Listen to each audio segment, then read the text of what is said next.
Black people, Black women in particular, that's coming into the space, that I feel like maybe some people might have some preconceived notions about how the industry is, whether it might be from the salary, what to expect. And sometimes a lot of people just coast along and not really tell you like the real spill. So like, how important is that to you to like let people know what they're getting into, and at the same time telling people, no, this is it's a bag here, it's a real opportunity, and need more Black people within tech?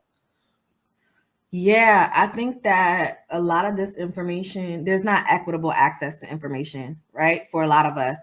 And I know for me and a lot of my peers, we knew the best way to six figures was be a lawyer, a doctor, maybe a nurse with some experience, or a sports player, right? Right. Any of the sports. And even to be a lawyer or doctor, you need extensive schooling. You need to take out a whole bunch of loans, at least $250,000, right? You have years of residency.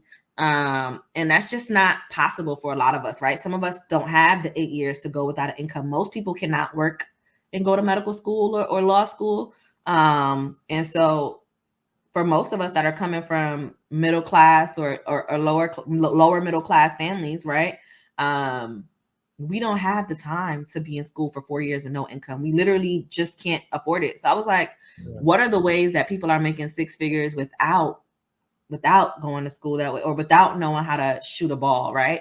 And I found out that sales is one of those ways, or technology in general. People are making six figures with just a certificate, just a Udemy course.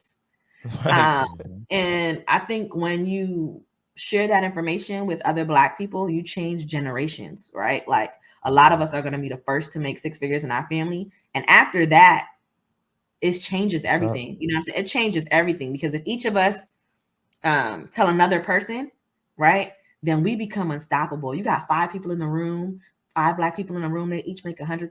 That's $500,000 in the room. You know the kind of things you can do with $500,000 liquid with 5 Black people? It's a lot for ourselves, for our families, for our futures. And so it's really, really, really important to me to make sure that we have that information, that we're dispersing that information into the right hands, and that we're helping. I was a part of NABA. Shout out to NABA. It's the National Association for Black Accountants. And their logo is lifting as we climb, or their motto is lifting as we climb. And that's just something that I hold true to today, right? Like as I go, I'm carrying other people with me. And if we're all standing tall, then we can lean on each other, right? There's not any one person holding the majority of the weight. Early